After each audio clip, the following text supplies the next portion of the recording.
GBA Consultoría y Capacitación presenta una emisión más del programa Los Mejores Fiscalistas de México, producido por la contadora pública Ángeles Mandujano. El tema en esta ocasión, temas fiscales de actualidad, parte 2, con la participación especial del licenciado Jesús Alfonso Serrano de la Vega, quien es licenciado en Derecho y especialista en Amparo, ambos con mención honorífica.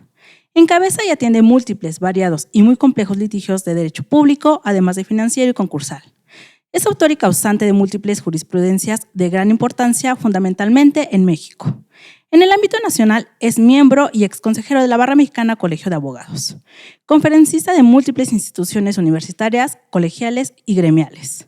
Autor de diversos artículos jurídicos, filosóficos y educacionales, así como ponente y conferencista en radio y televisión. En el ámbito internacional es miembro de la Federación Interamericana de Abogados y ha fungido como árbitro del capítulo 11 del Tratado de Libre Comercio de América del Norte en procedimientos bajo la administración del Centro Internacional de Arreglo de Diferencias Relativas a Inversiones. En la conducción contaremos con la participación del maestro Carlos Orozco Felgueres.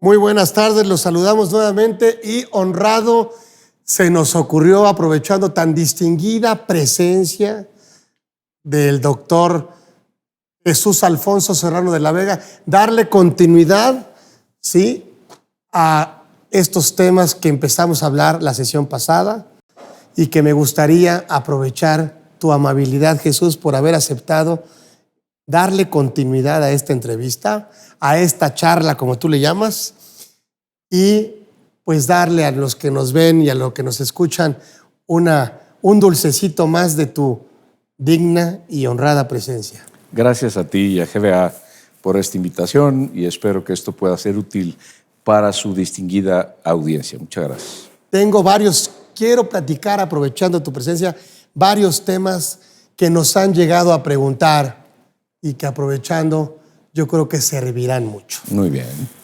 El primero, como tú sabes, se dio la reforma fiscal para este año y tuvimos un tema o una reforma que a todos los contadores de alguna manera nos movió o nos volvió a revisarlo o nos reinventó o nos checó todo el tema de, pues más bien se incorpora un artículo en la ley de ingresos, este artículo 25, fracción sexta, en donde no se reforma el Código Fiscal de la Federación y que me dice este artículo 25, fracción sexta, que ya no, donde, a ver, permíteme decir esto, a ver si no cometo el error, porque tú eres el experto con la estructura jurídica, pero donde solo, y quiero hablar en positivo, si lo hablamos en negativo es a partir del 2019 ya no se permite la compensación universal, es decir, solo con adeudos propios, ¿sí?, del mismo impuesto, es decir, la misma familia con la misma familia, el mismo impuesto a cargo contra el mismo impuesto a favor, ¿sí?, hasta 2018, ¿sí?, este artículo 23 del Código me permitía inclusive compensar en esta forma de extinción de las obligaciones como vamos a llamarle, como un pago virtual, poder inclusive llevármelo hasta con retenciones de terceros. Ahora sí entiendo. Yo quiero que tú me platiques la parte jurídica. Ahora, ¿cómo ha quedado de acuerdo a la autoridad? Bueno, tenemos hoy una disposición en resolución miscelánea en donde me dice que los últimos saldos a 2018 podrás compensarlos contra adeudos propios, aunque sea el impuesto diferente, pero sin tocarme retenciones de terceros. Solamente si se generaron hasta 2018 con dos condiciones propiamente, o tres condiciones para hablarlo para efectos contables. Uno, me lo declaras. Dos, me presentas el aviso de compensación.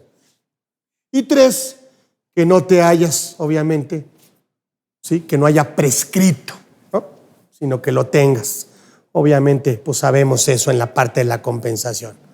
Entonces, en una conclusión, y te dejo ya hablar a ti porque tú eres el invitado, tú eres el protagonista, entonces te digo, saldos viejos los podemos compensar, ¿sí?, contra los saldos que generemos este año, siempre y cuando no me toque retenciones de terceros. Es decir, sí podemos cambiar el impuesto siempre y cuando sea deudo propio, siempre y cuando se haya generado hasta 2018. Y me presentes el aviso y me presentes la declaración. Es decir, al revés, me presentas la declaración y luego me presentas el aviso. Y luego, a partir de lo que se genere de 2019, solamente contra el mismo impuesto, sin tocar también retenciones de terceros. Es decir, la autoridad está esperando que a partir de este año las retenciones de terceros solo se paguen con dinero y solo con dinero. Quiero escuchar tu punto de vista constitucional, jurídico. Entiendo que hay una norma de procedimiento y los momentos para presentar alguna inconformidad. ¿Se puede lograr esta suspensión? ¿Se puede lograr el amparo? Háblame de esto, porque yo como contador siento que a veces sí, pero nos han dado cada palo, mi querido doctor, desde la nómina del 2830, en donde toda la parte exenta va a un 53 o un 47, cuando la Ley Federal del Trabajo me obliga a pagarlo, y dice la Corte que son deducciones estructurales indirectas. ¡Ay, caramba! Ahora ya hay directas e indirectas, pero siempre estructurales. Entonces, ese tema que me cambian luego de estructura, la no deducibilidad de las cuotas obreras, la limitante de las deducciones personales, en donde, si hacemos el ejemplo contable, la deducción beneficia al que tiene más ingreso. Yo ya me callo, pero estas son las inquietudes por las cuales me gustaría escuchar tu punto de vista para ayudarle a la gente que nos ve y que nos escucha, si hay algún elemento de seguridad jurídica, de defensa, no sé, sin que no busquemos la parte preventiva, pero estamos como un poquito dolidones, ¿no? Háblanos. Muy bien. Gracias, mi Carlos. Me da gusto que estés ahora entusiasmado y que nos encontremos más en un formato de charla. La vez anterior, fundamentalmente ante una pregunta amplísima, esta lo es, me dediqué a hacer una exposición que tuvo que ver con una larga historia para llegar a un punto. Decíamos ayer, este es un programa inmediatamente sucesivo del que celebramos en enero, y acepté en concreto la invitación porque me parece que sí es conveniente ir profundizando en beneficio de todos ustedes en la audiencia para tratar problemas de esta índole respecto de los que platicamos, y ponernos de acuerdo nos pareció que pudieran enriquecerlo. Decíamos ayer que la evolución jurídica de lo tributario en México, y en particular del juicio de amparo, del mexicanísimo juicio de amparo, que es a disposición de los gobernados contribuyentes el medio más poderoso y, en su caso, efectivo y, en su caso, eficiente para defender ahora, de acuerdo con las reformas constitucionales de junio de 2011, tanto en materia de derechos humanos cuanto específicamente de juicio constitucional de amparo. No es el único medio de defensa de la Constitución, los que bajo este entendimiento constitucional, jurídico y doctrinal moderno importan propiamente derechos humanos. El juicio de amparo, así conocido, o juicio de garantías, antes concretamente de estas reformas y de la entrada en vigor de la ley de amparo vigente de 2013, se entendían bajo la modalidad de el sistema francés, en donde propiamente los derechos del hombre y del ciudadano, los derechos del gobernado, frente a las autoridades gubernamentales, frente a todo acto de poder público, en su caso justiciable, tenía que ver con el entendimiento de que, en particular, en terrenos de lo dispuesto por los revolucionarios franceses, un país que no tenga garantías contra el poder público y que no tenga división de poderes, no tiene constitución. De allí deriva el famoso motto, el famoso criterio, el famoso concepto de garantías constitucionales, entendidas como derechos subjetivos, individuales, que permiten, en su caso, accionarse en términos de los sistemas que prevén los mecanismos procesales para hacerlos efectivos, como en su caso, expliqué la vez anterior, sucedió en México. En México, bajo el esquema del Judicial Review de, fundamentalmente, los Estados Unidos, no tanto de los países anglosajones, de los Estados Unidos de América.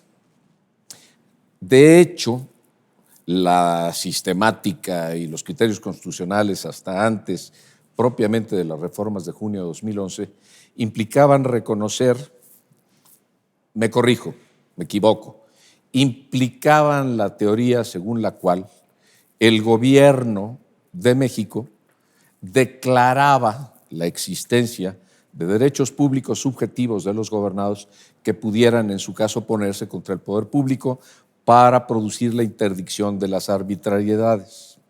Ese coto, ese campo, ese tesoro de derechos y de prerrogativas que implicasen el avasallamiento por parte del gobierno de los individuos, de los gobernados mexicanos. Y por individuos me refiero a personas físicas y a personas morales. A partir de las reformas de 11 y 13 de junio de 2011, entendemos, como siempre debió haber sido, incluso en seguimiento de las teorías propiamente individualistas de la Constitución Política de los Estados Unidos Mexicanos de 1857, la existencia de un reconocimiento de derechos humanos para los mexicanos como capacidades o facultades, disposiciones sustantivas que hacer valer como propia de nuestra esfera jurídica personal,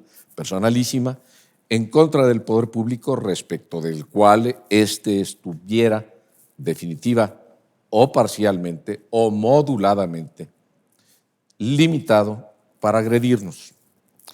En el caso concreto, cambia allí la estructura mental y constitucional a este respecto para pensar que los derechos son lo sustantivo y las garantías son ahora, en términos de la teoría alemana de siempre, teoría constitucional alemana de siempre, los medios útiles para hacerlos valer.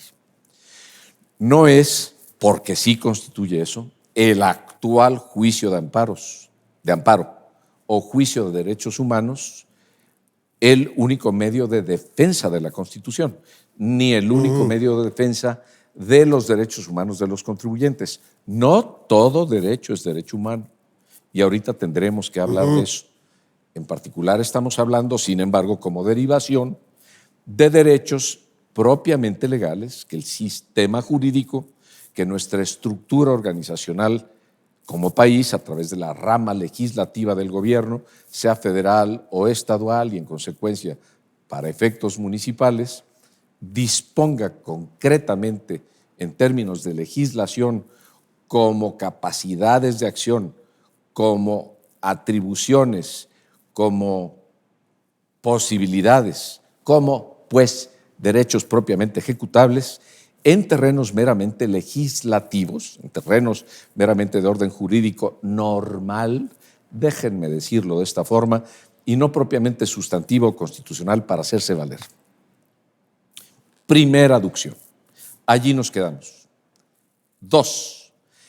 Nos quedamos en que yo explicaba por qué fundamentalmente, y aquí traigo todo un estudio completo, en particular lo preparé para una conferencia que di hace un mes aproximadamente en Cancún, de lo que ha acontecido y voy a resumir.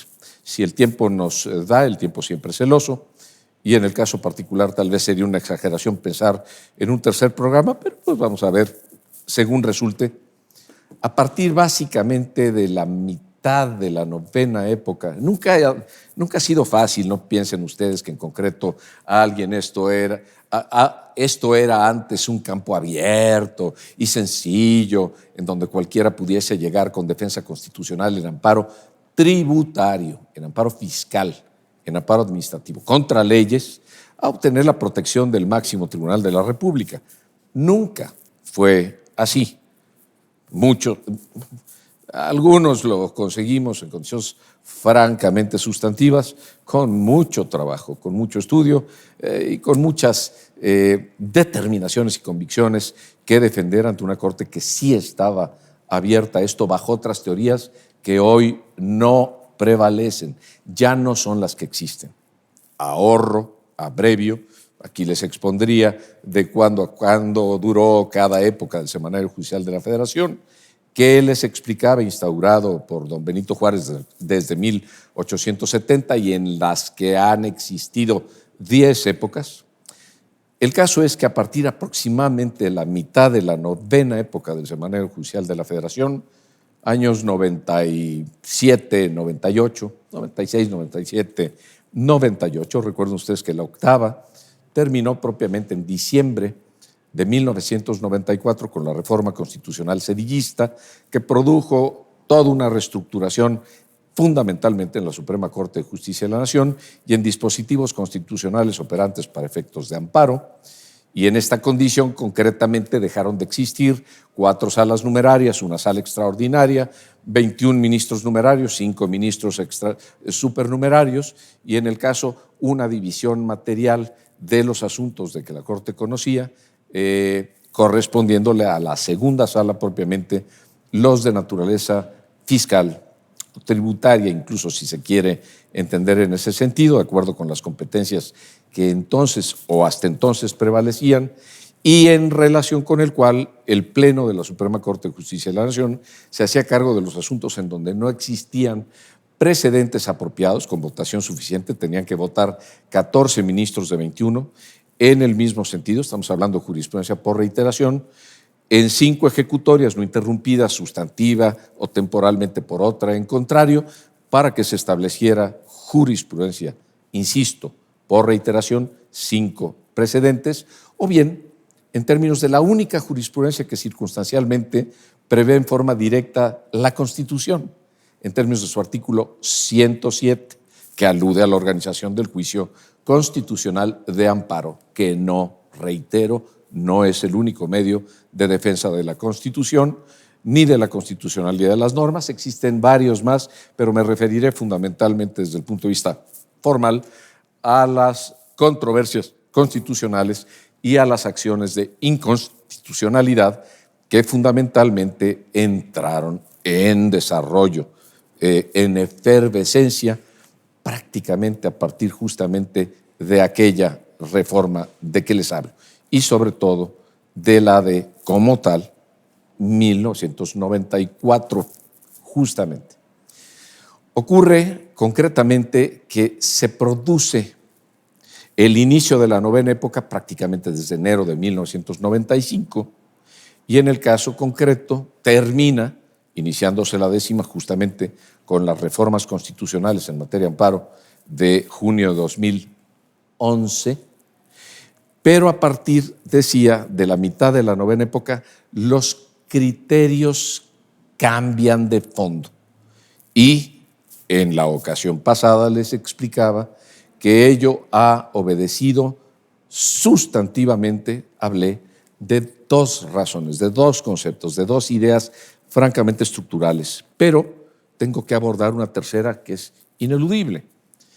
Los criterios de la Corte, por los cuales prácticamente nadie, y digo prácticamente porque no todos, afortunadamente algunos obtenemos determinados criterios y estoy pensando de buena fe, con optimismo, no quiero ser ingenuo, que la Corte de buena fe, hoy inclusive en sus condiciones, y tengo mucho que decir al respecto, pueda de buena fe pensar y repensar las cosas, porque el estado presente del arte constitucional tributario en México es un desastre, lo postulo yo, es un desastre, es un caos de indefensión de los gobernados contribuyentes frente a los fiscos de toda índole en la República por múltiples razones, no debe mantenerse más.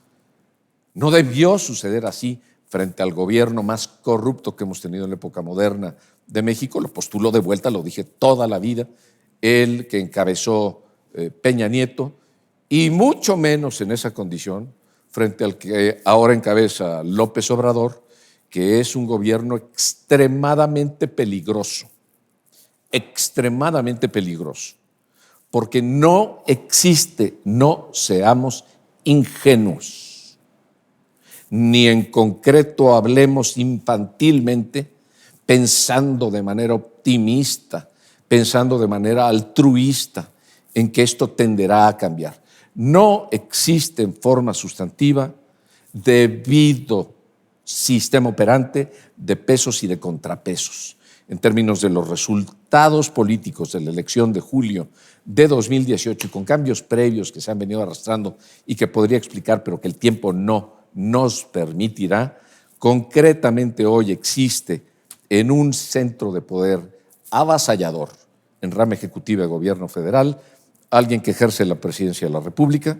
Existe concretamente una mayoría que ya incluso en Cámara de Diputados permite la reforma constitucional que exige en términos constitucionales una votación cualificada de 2/3 partes, en su caso de los diputados y de los senadores en las respectivas cámaras, de los presentes,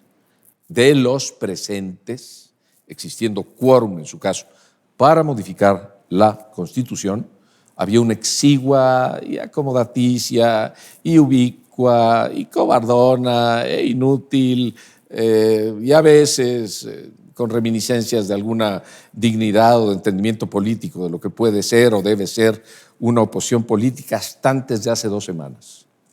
Ahorita concretamente con 10 tránsfugas en una de las cámaras, propiamente el movimiento o partido en el poder, que es Morena, y que tiene una aleación de 4 otros partidos específicamente en la Cámara.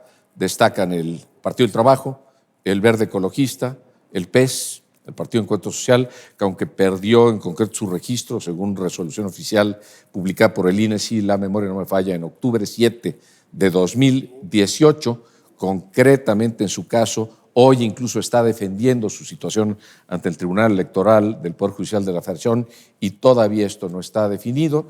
Y en el contexto propiamente en función de una fuerza de 4, alcanzan a tener mayoría que les permite, igual que en Cámara de Senadores, modificar la legislación a placer. ¿Por qué hago toda esta explicación?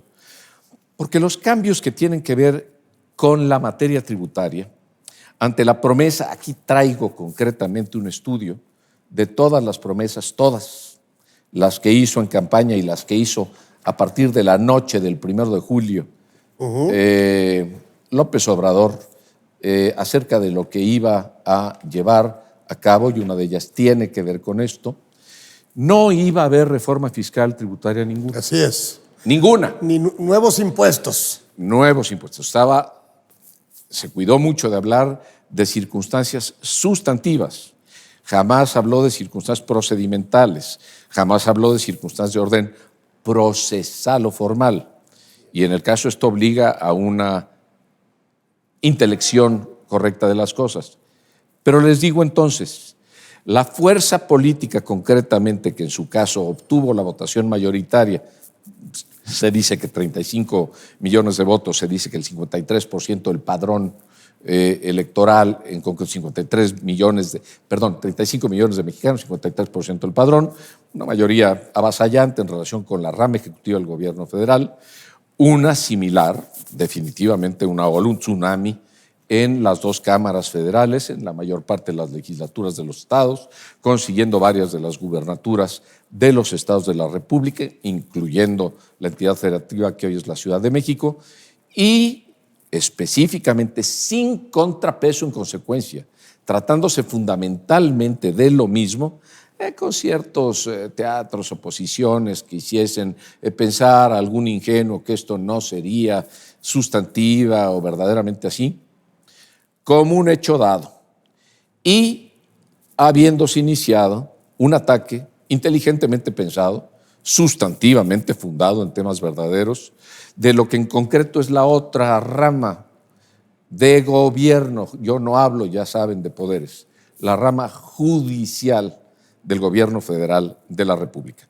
Y el esquema prácticamente preferido fue concretamente el de la percepción de ingresos, fundamentalmente de los ministros de la Suprema Corte de Justicia de la Nación, que en terrenos brutos hasta 2018 sí percibían alrededor de 650,000 pesos mensuales, teniendo una cantidad superior. Aquí traigo la demostración, datos oficiales del presidente de la Suprema Corte de Justicia de la Nación y del Consejo de la Judicatura Federal, igual los consejeros de la Judicatura Federal, igual los ministros, y en el caso particular una sucesión descendente en tratándose de los magistrados de circuito, sean como tales de circuito, tribunales colegiados. Que son los más caros del mundo, entonces. Que son de amparo, no necesariamente. No. Aquí traigo un estudio comparativo. Ojalá el tiempo nos diera, no nos va a alcanzar. Pero si tienen curiosidades, si hay preguntas y tal, con mucho gusto les respondo. Ya lo estudié, lo tengo puesto en blanco y negro, insisto. En el caso concreto, los señores magistrados, tribunales unitarios, que un tanto no son jueces de amparo, sino específicamente jueces de procesos federales según sus competencias en materia administrativa, en materia civil, en materia penal, en el caso particular también de los señores jueces de distrito. Todo esto lo traigo aquí. Ya sabemos lo que pasó, no me voy a detener en ello, pero esto provocó una enorme presión. Se tramitó y se pasó una ley, la Ley Federal de Remuneraciones de los Servidores Públicos, en un tema en donde en concreto el asunto se encuentra bajo la incorporación a la Corte de fundamentalmente tres controversias constitucionales centrales, planteadas desde el Senado de la República, desde la Comisión Nacional de Derechos Humanos, desde el Banco de México, y varias controversias constitucionales que involucran por planteamiento a varios de los órganos constitucionales autónomos mexicanos, discutiendo la inconstitucionalidad en terrenos de protección de la Constitución que no son amparo. Además de aproximadamente, hoy por hoy, 3,000 causas de amparo de miembros fundamentalmente del Poder Judicial de la Federación de toda índole, en concreto para discutir este terreno. ¿A qué voy?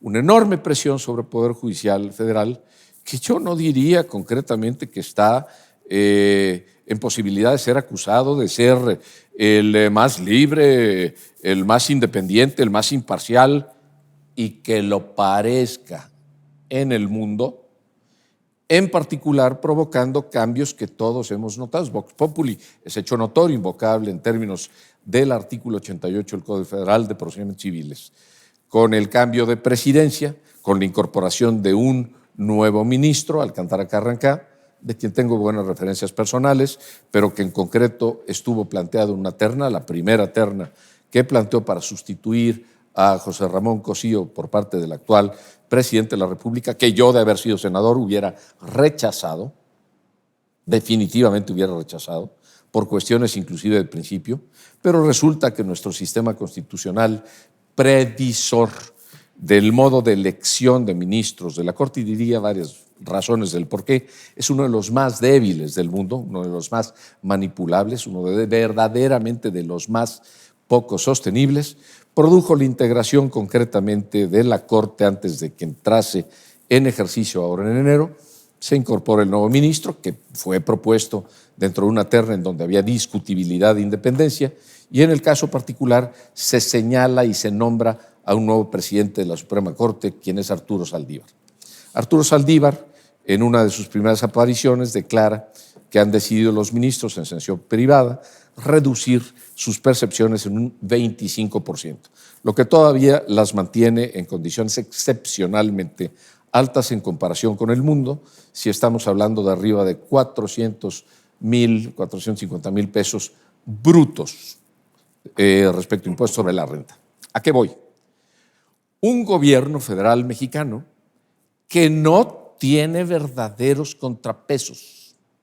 La teoría de Montesquieu, específicamente la de Hobbes con la intelección del Leviatán, específicamente las aproximaciones de Voltaire, en particular la idea norteamericana de las branches de gobierno, de los distintos ramos competenciales del ejercicio del poder público, de la ley que prevalece en la tierra, de la law of the land, en el sistema federal que de ellos asumimos y asimilamos contraintuitivamente a nuestra formación, que era monárquica, que era de orden centralista, que era propia de derecho hispano y latino, concretamente existe aquí sin que opere un verdadero sistema de checks and balances, de pesos y contrapesos.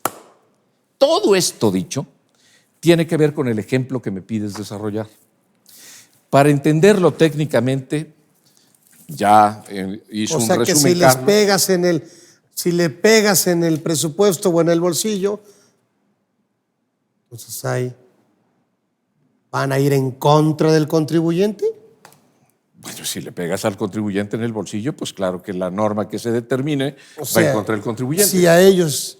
Quiero explicar varias cosas. Ahorita quiero descender, porque no sé cuánto tiempo nos quede, específicamente en cuestiones de orden típicamente técnico para hacer un planteamiento, para que en concreto nos logremos comunicar en relación con esto. Recuerden, los mexicanos tendemos a tener una memoria flaca, una memoria débil, y eso es muy peligroso. A partir de agosto de 2018, en una circunstancia sorpresiva y sorprendente, por lo menos para mí, escribí un artículo, no le he dado seguimiento porque decidí hacer toda una reestructuración en función de lo que la realidad ha producido. De agosto 8, si mal no recuerdo, de 2018, existió un intento de crear, a propósito de decir concretamente que lo que se buscaba sustantivamente era combatir y acabar con el negocio de las empresas fantasma, comillas, y de la venta de facturas, comillas, que en su caso estaban provocando un verdadero cáncer corrosivo de la tributación mexicana, que en el mundo se encuentra débilmente comparada respecto de las economías y de los países desarrollados más grandes en terrenos de la OCDE e inclusive una comparación internacional, pero esto se presta a muchas malas interpretaciones y entendimientos. Ojalá tenga tiempo de referirme a ello. En el caso particular, porque somos muy pocos los que mantenemos a muchos, eso es un hecho. Es que cada tema me llevaría a una aducción, a una divagación, y quiero llegar al que me preguntaste, y si nos da tiempo, trato los otros, y los puedo probar. Soy abogado, estoy acostumbrado a demostrar lo que sostengo. Específicamente consiste en una legislación que propuesta por la procuradora de la Procuraduría de los Derechos del Contribuyente, en cuyas competencias legales esto no se permite, no se prevé, no existe. Recuerden, mis amigos, que en materia de derecho privado, en México, en general en el mundo, en toda nación desarrollada y sensata y de acuerdo con principios generales de derecho, tuve 2 obras muy interesantes sobre principios generales de derecho, las tuve que comprar en Europa, y específicamente esta contempla, las dos contemplan claramente lo que digo. En materia de derecho privado, lo que no está expresamente prohibido para nosotros los gobernados, para el pueblo, que es algo que traemos, está permitido. Y esto en concreto que les parece a ustedes etéreo y tal y cual, no lo es. Tengo el precedente de sexta época de la Suprema Corte de Justicia de la Nación que razona, hay fundamento jurisprudencial directo a esto que no encontrarán propiamente ni en la Constitución ni en ninguna ley formalmente legislada. Es interesante. O sea, no se permite solo por el hecho de no prohibirlo. Está permitido en derecho privado. Lo que no está expresamente prohibido sobre todo por legislación de orden público, está permitido. Es nuestro derecho y en consecuencia material, inmediatamente empiezo a responder aún desilvanadamente a tu pregunta. Si existe cuando no había prohibición, Sí es. una norma que se retrotrae al pasado en perjuicio de persona alguna contribuyente en esta condición, así no existiera norma expresa que nos lo permitiera en terrenos fiscales, hay retroactividad inconstitucional. ¿Lo sabían? En fin, ya los que tengan interés, pues podemos hablar en el despacho. Pero me pides que dé opiniones. Les voy a dar elementos para que cada quien formule su criterio. Estamos hablando entre personas inteligentes. Pensemos, sembraré inquietudes, sembraré dudas, daré información a este respecto.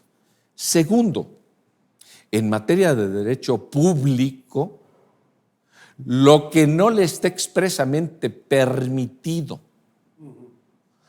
legalmente permitido, constitucionalmente permitido a una autoridad, al gobierno, pues, le está expresamente prohibido. Me corrijo en la expresión para entendernos bien. La reformulo. Esta es mi convicción y esta es la realidad del derecho. Lo que no está legalmente permitido para cualquier autoridad le está expresamente prohibido. Si se fijan en la reexpresión, quité la palabra expresa de la primera frase. ¿Por qué? Porque sí opera en forma razonable en nuestro sistema jurídico el sistema de competencia tácita. Hay facultades que para ejercerse se necesitan en forma invíbita, dentro de las que sí directamente la ley concede, y que no se prevén de manera literal o expresa, pero existen. No se necesita, en todo caso, que haya expresión, se necesita que la ley disponga la facultad, pero si no está legalmente dispuesto, constitucionalmente dispuesta, no existe y está permitido. Esto, insisto, no precluye la teoría de las facultades implícitas, pero para que haya facultad implícita en una explícita, que es imprescindible, tiene que seguirse en forma natural, en forma verdadera, sustantiva, arreglada, directamente mecánicamente operante para lograr el propósito. Muy bien. Esa legislación que se ideó y que no pasó, yo me opuse en un artículo publicado en Tax Editores en diciembre, primer artículo de una serie que viene, concretamente buscaba que todos nos retuviéramos a todos. No solo ya a las personas morales, a las personas físicas, prestadores de servicios profesionales o realizadoras de actividades empresariales, sino en el caso particular ya las personas físicas a las personas morales, los gobiernos en concreto a las personas morales y a las personas físicas, concretamente las personas morales a todas las personas físicas y a todas las personas morales también. Salvo se hizo es un queso gruyère, tenía otros propósitos, un verdadero margallate de excepciones que luego se buscó eliminar. La ley Prodecon, sobre todo la ley Prodecon 3.0, el proyecto de ley Prodecon 3.0, aduciendo que buscaba atacar a los que defraudan, a los que lo hacen verdaderamente a través de empresas fantasma, insisto en las comillas, y de la venta de facturas falsas, ni tocaba el menor de los pelos de la barba, ni con un pétalo de rosa, ni con una coma de legislación a esos, a los verdaderos ratas, que no son propiamente esos, ahorita les digo mi opinión, y en el caso no resolvía el problema.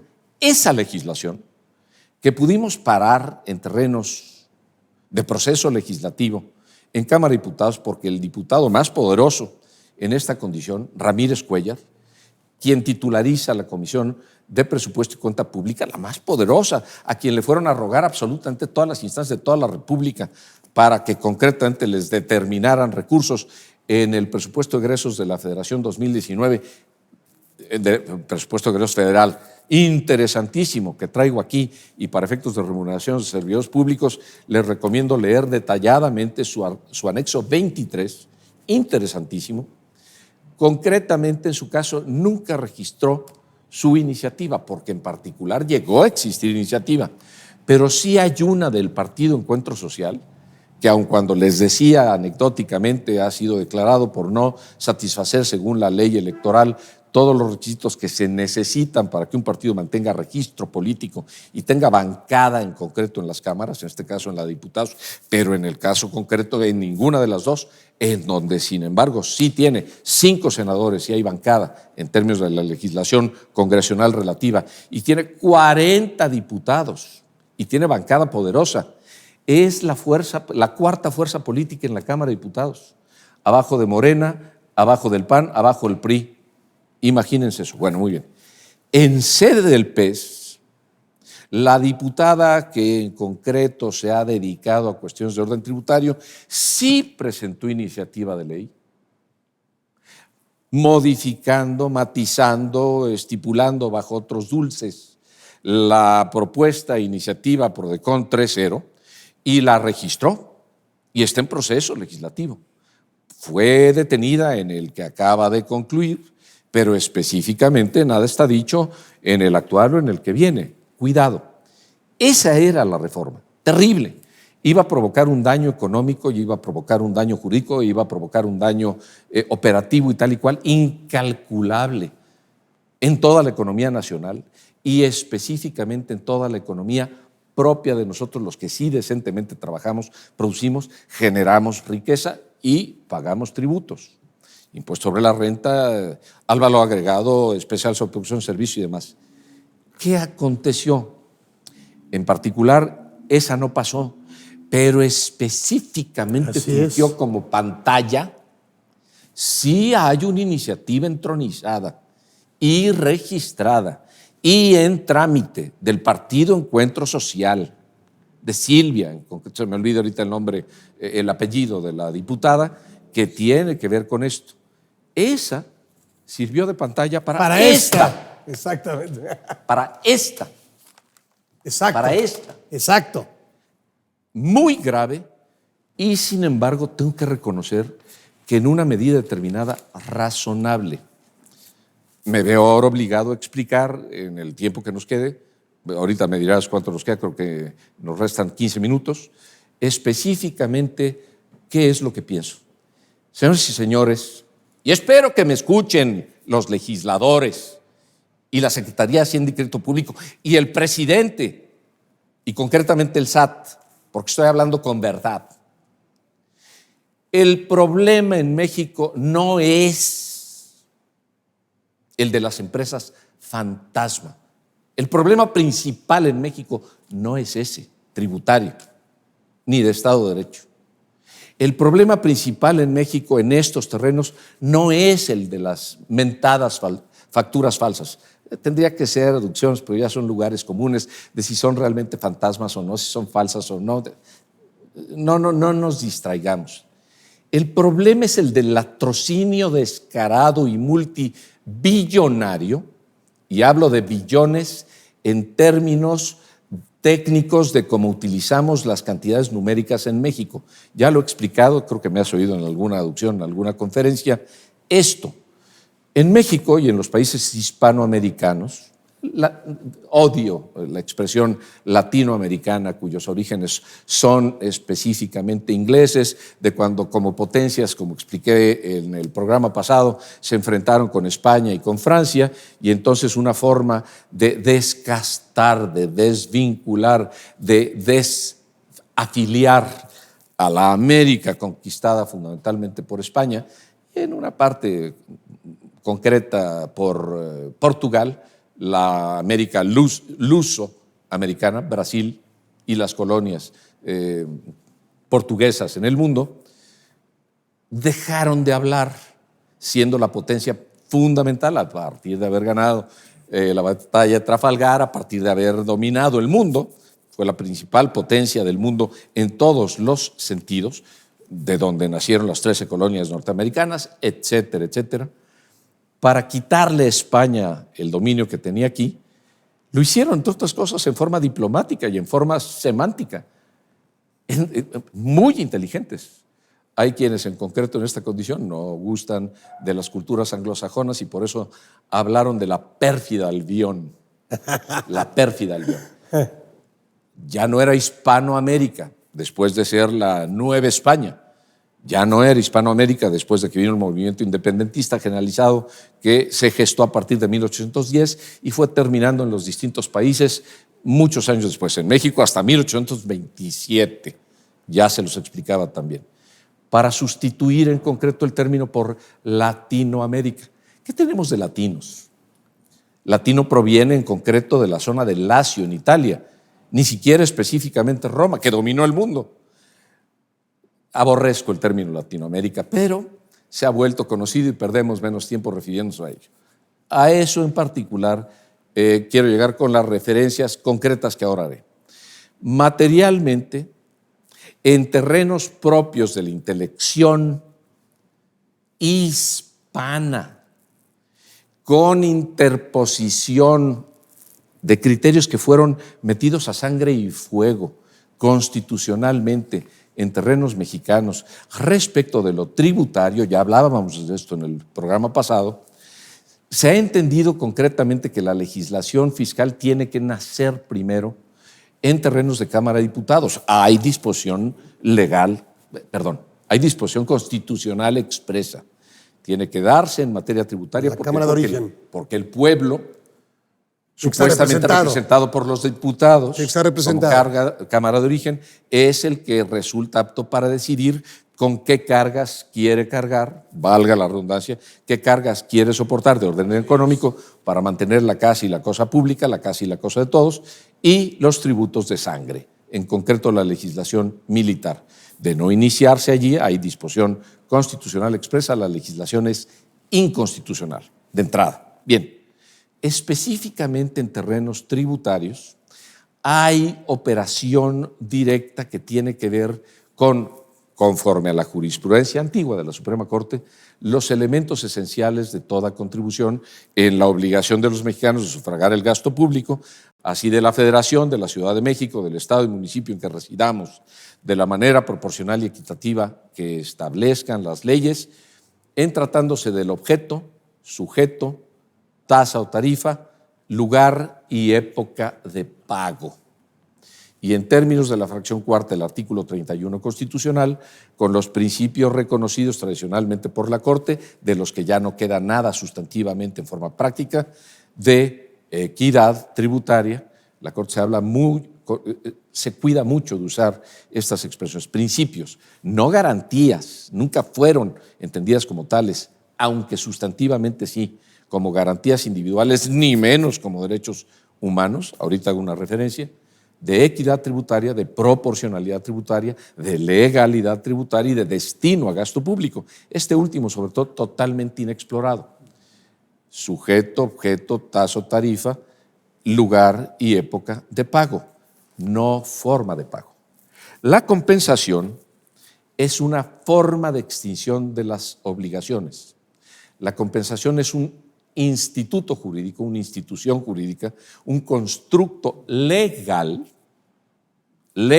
ordinario, previsto en tratándose de México en el Código Civil Federal, en el Código Civil de la Ciudad de México, en los códigos civiles de las distintas entidades de la República, que permite solventar una obligación. Es una forma de pago, como propiamente el pago.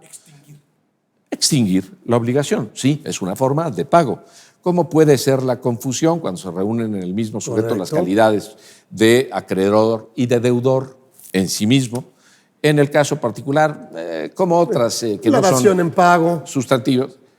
No, pero ese es pago. Pago con cosas que no son propiamente dinerarias.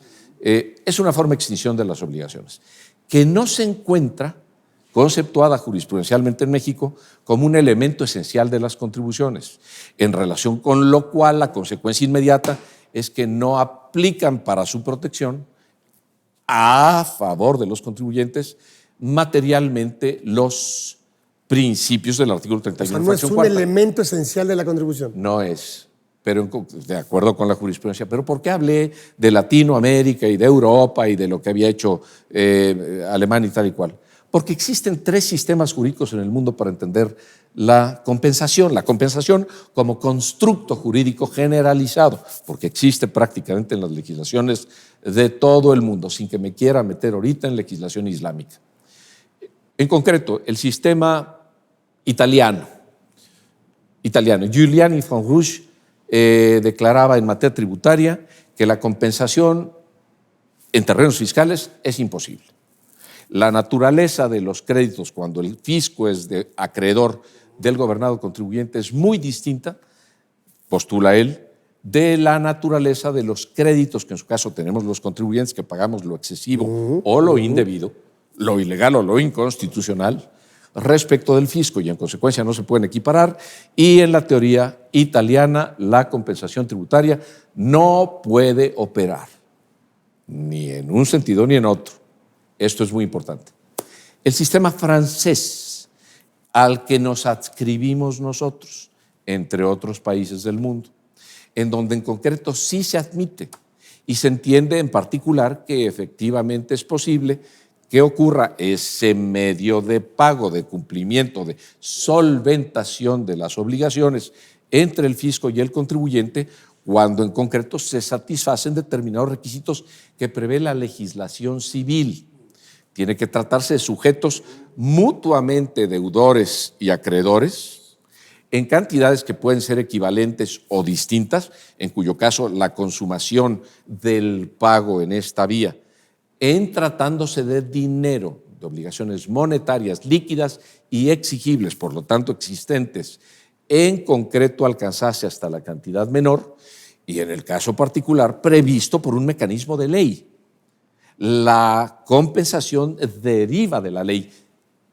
De vuelta, por donde empecé.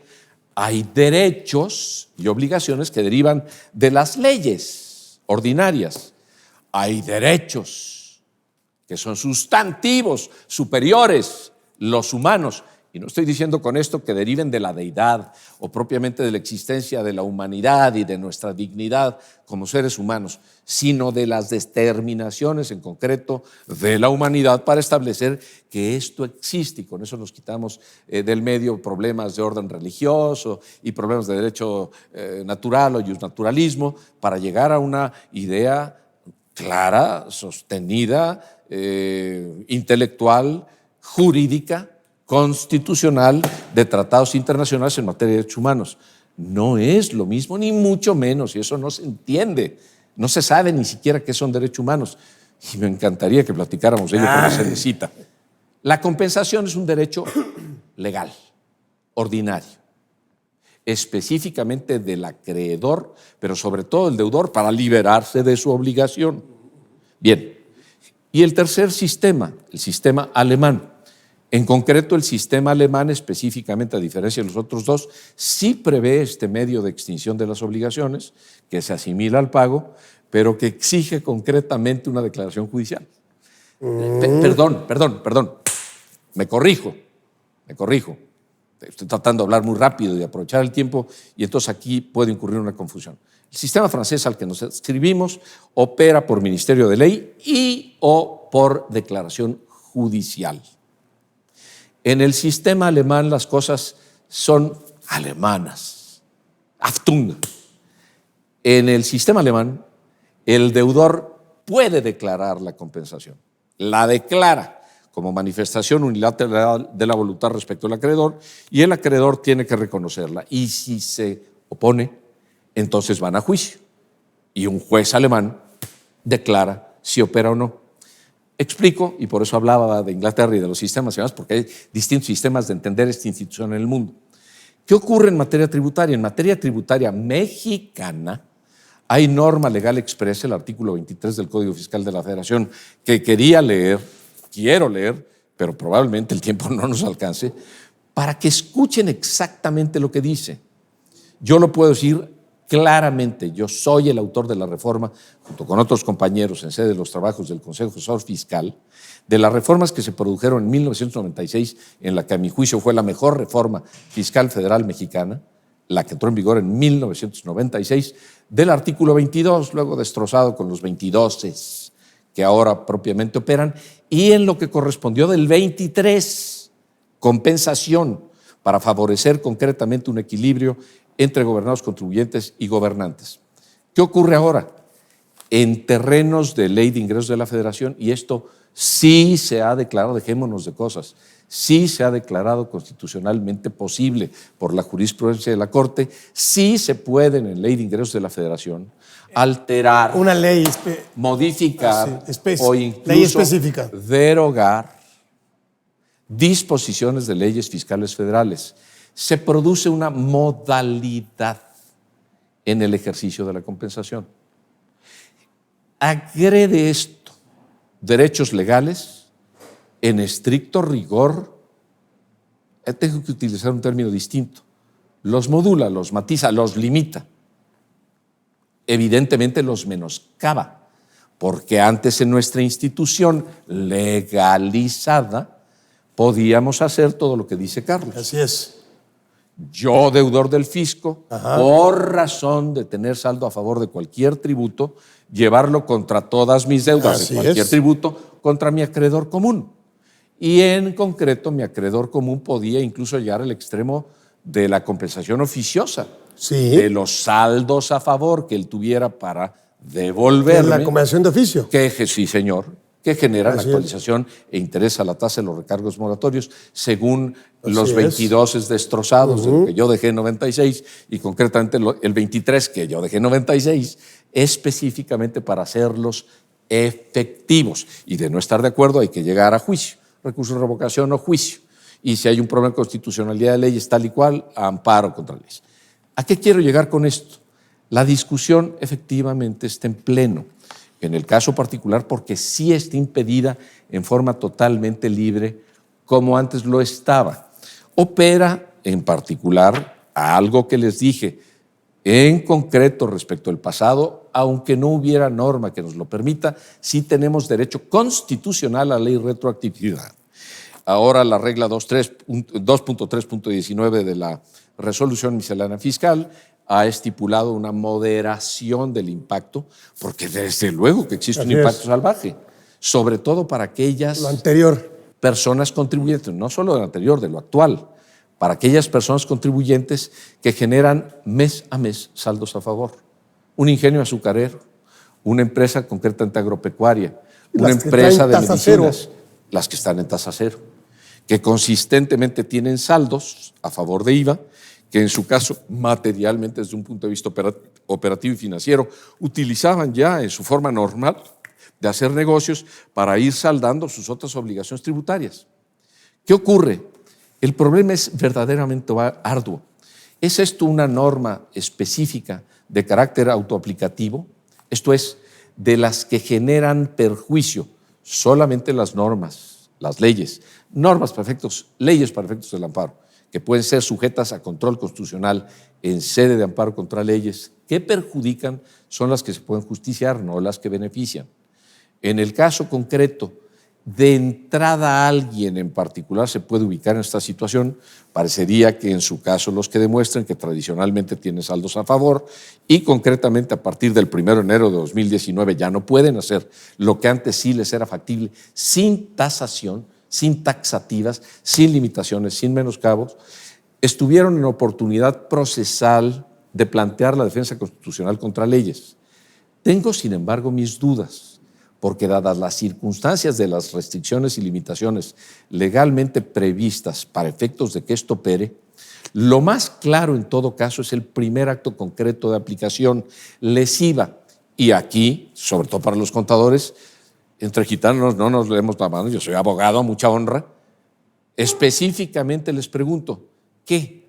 ¿Ustedes piensan concretamente que el sistema, porque ya ni la devolución ni la compensación son los únicos dos módulos del buzón fiscal y todo eso se tiene que hacer única y exclusivamente a través de buzón fiscal, les permite libremente entrar a compensar y ustedes dicen, tengo un saldo de 10 pesos de IVA y te voy a pagar concretamente 10 pesos de impuesto sobre la renta que me debes fisco, o de IESPS que me debes fisco, o de derechos que me debes fisco, o de retenciones que le hice a Carlos concretamente porque a mi sociedad civil le prestó servicios profesionales y eso no se ha modificado?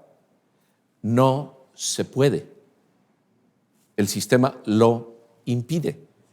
Entonces yo estoy verdaderamente interesado en ver que lo que acontezca ahorita, como está sucediendo, no sea un franco abuso de profesionistas, de abogados y o de contadores sin escrúpulos, que no estén planteando claramente las cosas a sus clientes. Hay aquí en concreto agresión del derecho humano de propiedad, que está específicamente protegido por todos los tratados internacionales, por la propia Constitución, pero mejor por el Pacto de San José. Y traigo aquí una sentencia preciosa que pude obtener de una de las salas del Tribunal Federal de Justicia Fiscal y Administrativa, en donde se hace eco de una tesis interesantísima, de esas preciosas, de las que quedan muy poquitas, pueden contar casi con los dedos de la mano, de la Suprema Corte de Justicia de la Nación, que ya hizo el estudio y declaró: el derecho de propiedad está previsto en la Constitución mexicana, sí señor, artículo 27. ¿Está previsto concretamente en el Pacto de San José? Sí señor, si la memoria no me falla, artículo 7. En el caso donde se desarrolla más ampliamente y donde hay más beneficio, en el Tratado Internacional. En consecuencia, lo tengo que entender de conformidad con la teoría internacional de derechos humanos, y las consecuencias de protección para los contribuyentes son muchísimo más sustanciales, muchísimo más amplias, fuertes, poderosas. Y así en concreto se aplica en materia de devoluciones. ¿Por qué no en materia de compensaciones? Tendría tanto que decirles. Y de las otras preguntas, mis amigos, cada caso es cada cual. Tomar una decisión burda, loca, pagar en la industria del amparito de 3 pesos, 1 peso para ver cómo te ven la feria en la ruleta rusa y acabar perdiendo y denostando a la institución y a la profesión jurídica preciosa que yo represento, en el caso concreto, sin tener nivel intelectual ni nivel jurídico para plantear causas apropiadas, me parece un despropósito. ¿Quiere esto decir que estamos indefensos? De ninguna manera. Utilizaría alguna expresión de mi tierra sinaloense que no es apropiada para público, pero en concreto es muy gráfica. Entonces lo voy a decir de otra manera que está de modo presente, de moda. Hay posibilidades de hacer cosas en defensa sensata de quien está injustamente siendo avasallado por el fisco federal mexicano. Claro que sí, me canso ganso. Y papá decía, pues depende el sapo, el abogado. Pues sí, no es para todos. Pero oye, híjole. No, sí es para todos. Sí, es para todos, pero... Y aquí tendríamos otro programa para hablar de eso. Pero bueno, pues yo agradecerte. La verdad es que se nos va bien rápido el tiempo. Qué mejor tenerte aquí, Jesús, porque pues ahora sí que yo aprendo mucho cada vez que vienes. Y yo de ti. Abrirte todas las oportunidades que quieras. Y pues muchas gracias con estos temas de inquietos que ahí traemos y que vamos a esperar a ver cómo resuelve la Corte, ¿no? Vamos a esperar cómo resuelve, porque ese es otro tema. Porque si luego me dice que no me pueden dar el amparo porque esto tiene fines extrafiscales. Señores, de acuerdo a lo que le escriban a Andrés y a Carlos, vamos a dejarlo como la obra eterna de Crimen y Castigo. Cuando Sonia le cuenta a Raskolnikov, ahora que van a verse al término de la obra, que en concreto existe amor y tal. Y como dice específicamente el autor, pero esa es otra historia. Si volvemos a vernos, hablamos de eso. Muchísimas gracias. Le vamos a entregar un reconocimiento aquí a Jesús. Ahora sí que ya le dimos hasta una nueva modalidad para que vean que es el capítulo 2 de este Orozco Felgueres conversando con el maestro, el doctor Jesús Serrano de la Vega. Soy un simple licenciado en Derecho.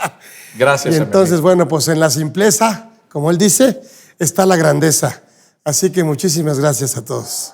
Gracias.